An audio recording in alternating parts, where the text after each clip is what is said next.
COVID-19 രോഗപ്രതിരോധത്തിന്റെ ഭാഗമായി Taliparamba Sir Syed College chemistry വിഭാഗത്തിലെ വിദ്യാർത്ഥികൾ കൈകൾ ശുചീകരിക്കുന്നതിനുള്ള സാനിറ്റൈസർ നിർമ്മിക്കുന്നു.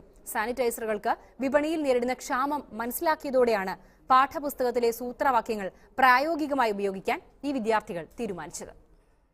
ലോകാരോഗ്യ സംഘടനയുടെ മാനദണ്ഡമനുസരിച്ചാണ് വിദ്യാർത്ഥികളുടെ സാനിറ്റൈസർ നിർമ്മാണം.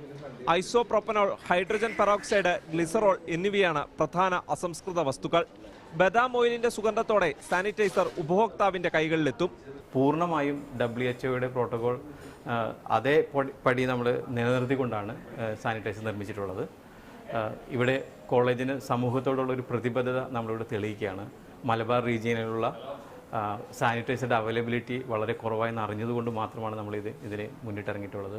പൊതുജനങ്ങളുമായി നേരിട്ട് ബന്ധപ്പെടുന്ന ബസ് തൊഴിലാളികൾക്കും ഓട്ടോറിക്ഷ ഡ്രൈവർമാർക്കുമാണ് സൗജന്യമായി സാനിറ്റൈസർ നൽകുന്നത്. ഒപ്പം കോളേജിലെ എല്ലാ വിദ്യാർത്ഥികൾക്കും ലഭ്യമാക്കും. കൂടുതൽ ആവശ്യക്കാരുണ്ടായാൽ ഉൽപാദന ചെലവ് മാത്രം ഈടാക്കി നിർമ്മിച്ചു നൽകാനും ഇവർ തയ്യാറാണ്. ഇത് ഇപ്പോൾ കോളേജിൽ പഠിക്കുന്ന മുഴുവൻ കുട്ടികൾക്കും, പരീക്ഷ എഴുതാൻ വേണ്ടി വരുന്ന മുഴുവൻ കുട്ടികൾക്കും നമ്മൾ കൊടുക്കുന്നുണ്ട്. കോളേജിലെ ജീവനക്കാർക്ക് കൊടുക്കുന്നുണ്ട്. ഇപ്പോൾ ഈ പൊതുജനങ്ങളുമായി സമ്പർക്കത്തിൽ ഏർപ്പെടുന്ന തൊഴിലാളികൾക്കും സൗജന്യമായിട്ട് കൊടുത്തുകൊണ്ടിരിക്കുകയാണ്. നാളെ മുതൽ കൂടുതൽ നിർമ്മിക്കാൻ ഉദ്ദേശിക്കുന്നുണ്ട്. വരും ദിവസങ്ങളിൽ ജില്ലയുടെ വിവിധ ഭാഗങ്ങളിൽ വിദ്യാർത്ഥികൾ സാനിറ്റൈസർ എത്തിച്ചു നൽകും. മനോരമ ന്യൂസ്, തളിപ്പറമ്പ്.